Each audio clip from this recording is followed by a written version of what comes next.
Hey, what's up everybody? This is Armin from the Comic Book Cast. And this is Joel, also of the Comic Book Cast, also known as the DVD Grouch on YouTube. And this is Spandex 101. A brand new show where we provide you, the listener, with a comprehensive guide to comic books and superheroes. Alright, and we're back with the most extreme episode you're gonna get. It's not only is this episode going to be extreme, it's also going to be grim and gritty. Oh my god, this must be the 90s. It's the 90s, isn't it? This is the 90s. This is what many still believe to be, and rightly so, the dark age of comics. Oh man, this is where it got bad. This is where things got bad. This almost killed the medium as we know it. Now, one man is sole to blame, Rob Liefeld. Well, you can throw a lot of stuff his way, but I mean, he was yet another guy at Image. You see, to properly understand the 90s and how everything got this way, you need to understand the Speculator Boom. And the Speculator Boom was basically, let's say after the success of, Batman 89, comic books were cool again, they were in vogue, and a lot of old comic book fans and collectors were buying back their old comics that they loved as children that they had gotten rid of. So your Batman #1s, your Spider-Man #1s, they became hot commodities, selling for huge amounts of money. Oh yeah.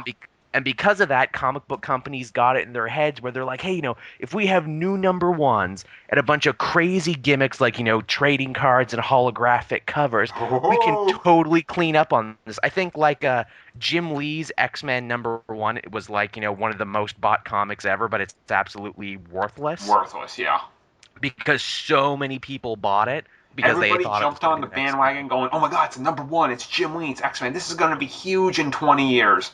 Fast forward to 20 years right now, it's cheaper than it was to buy it back then. Yep. And with these new #1s and all this other stuff, comic book companies also got into their heads that they're like, hey, adults are buying comics now. Now, obviously, again, Batman 89 had a lot to thank for that. But it was also around this time, we got Dark Knight Returns and Watchmen. Two books that, deconstructed the superhero genre, did, really dark reimaginings, really realistic reimaginings of, be it the Charleston Heroes or Frank Miller's take on Batman. And suddenly everyone got into their heads that they're like, hey, we can do that too. Yeah. And oh god, the horrors that it wrought. So unfortunately, what happened was, and I'm putting all my sole blame onto McFarlane and Rob Liefeld. All guys at Image Comics. Now, Image is huge today. Image is doing amazing now. It's hard to believe that once upon a time, they were the lightning rod for all the crappiness that was 90s comics. The thing, too, about Image that people forget is that it was actually founded with the best of intentions. It was writers and artists who wanted to have more control over their creations and what it was. They wanted to be free of the stranglehold of the big two of Marvel and DC.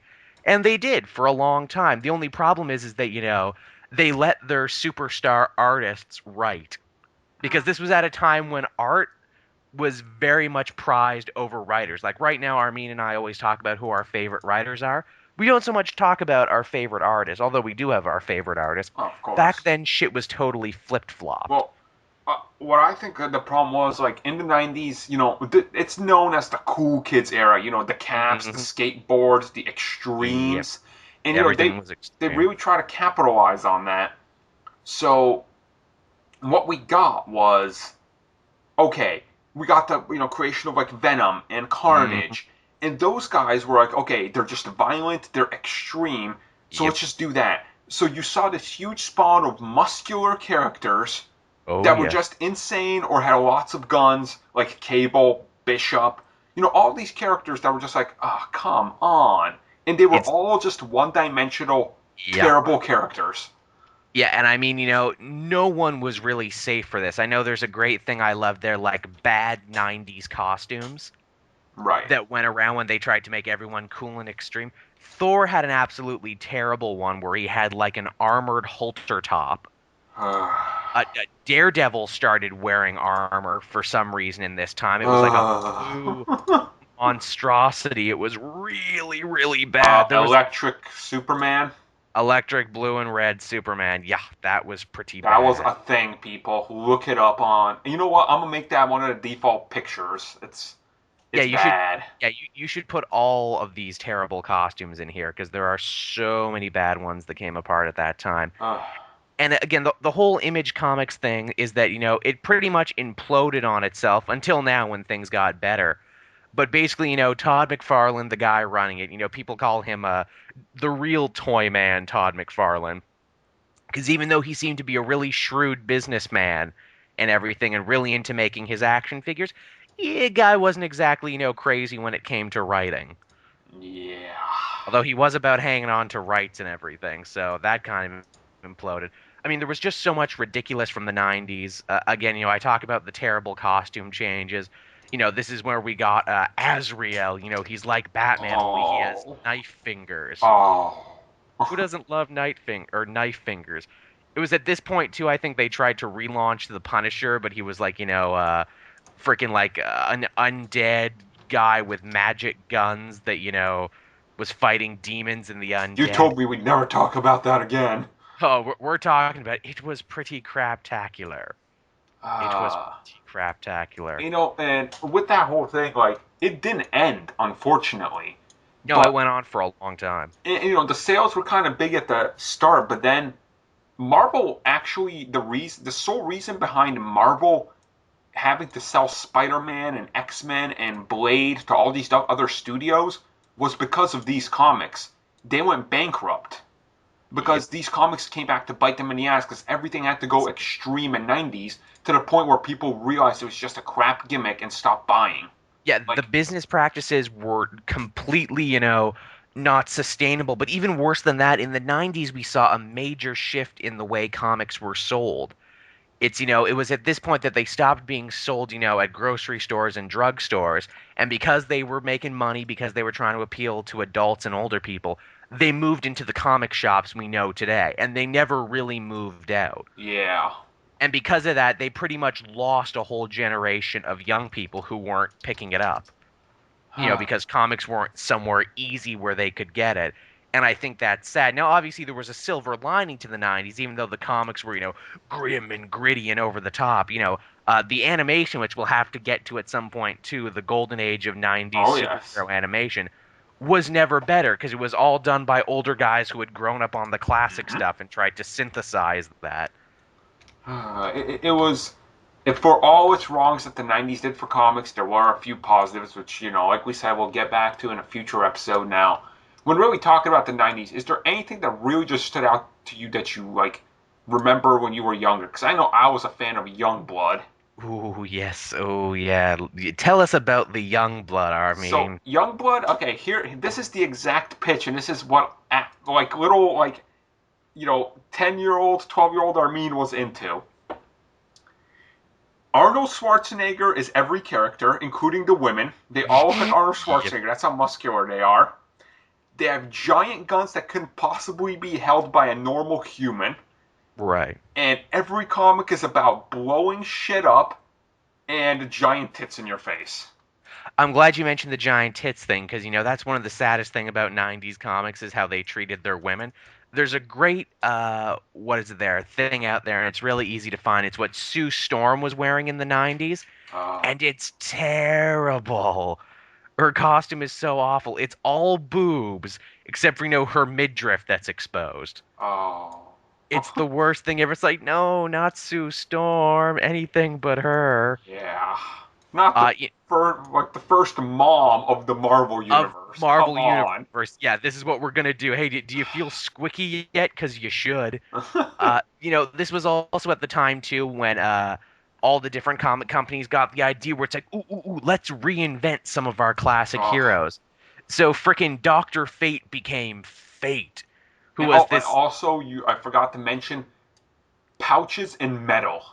Yes, was everywhere. Everybody had to have metal something, metal arms, metal Hmm. chests, everything metal. Oh my god. For those of you who have not seen the 90s version of Fate, he basically, just fell through the same laundromat that Cable does his clothes at. He's got pouches, he's got the one shoulder pad, that was very popular, one shoulder pad. He's got a bunch of bandages there, a big ass knife, because Oh that's his thing, damn. and a glowing left eye. Yeah, glowing eyes were popular too. Ah. This is brushing back all the reasons I hate myself for being a child. I like this crap. Yeah, yeah. Oh, there was, when Martian Manhunter and Bloodwind did their things. That wasn't great. People forget about that. Guy Gardner became Warrior at that time because, it wasn't enough to be a rogue Green Lantern. He became Warrior, who literally looks like the Ultimate Warrior, the wrestler. Tony Stark was a teenager at this time. For some reason, they rolled back the clock and he was a teenager, and that was pretty shit. Mullet Superman. Oh God, freaking mullet Superman and feral Wolverine. Remember feral Wolverine? Yes. Uh, God damn. Damn the 90s. Like you can see why the 90s, to people our ages now is just like this punchline And where it's believe it or just not, this will probably be the episode that gets the most hate because kids love the 90s. they do. Even today's like 10-year-olds that didn't live through the 90s, they love the 90s. Yeah, I know because it's a lot of like not being there. It's also like a lot of the grass is greener on the other side type deal. Right. Is what it is, but it's like I'm glad we're over this. And actually, some older fans than us will say that comics as they stand right now have kind of slid back into the 90s. I mean, what was something DC did just recently? Holographic covers, new number ones. And And everybody's all over them. yeah, yeah, everyone's all over them again. Everything's darker and grittier now. People of a certain age will tell you that the worst part of 90s comics are back nowadays. Now, perhaps the saving grace is that, the writing is at least a little bit better, if Yes. nothing else. Is that because, they're not getting completely young, untested people, an artist to do writing. I mean, it is a rare discipline to be an artist who can also write, Oh, yeah. and vice versa. And, that's really the thing. Like, I mean, Jim Lee, easily, one of the most definitive artists of comic books of all time. But when you put the pencil in his hand to write, not to draw, Oof. you get Wildcats. Oh. Remember Wildcats? Covert action teams? Yeah. You can watch a riff of that on the Yeah. comicbookcast.com if you're daring enough to watch Yes. Wildcats. Yeah, and that was the Or thing, too. Savage Dragon. Savage Dragon. Well, people love Savage Dragon, and Savage Dragon is actually one of the few characters from the 90s who has stuck around and actually done pretty good for himself, all things considered. Well, there we go. We hope we informed you a little bit on the dark age of the 90s, people. Hope you Yes. enjoyed it, and we'll be back with more. Yes.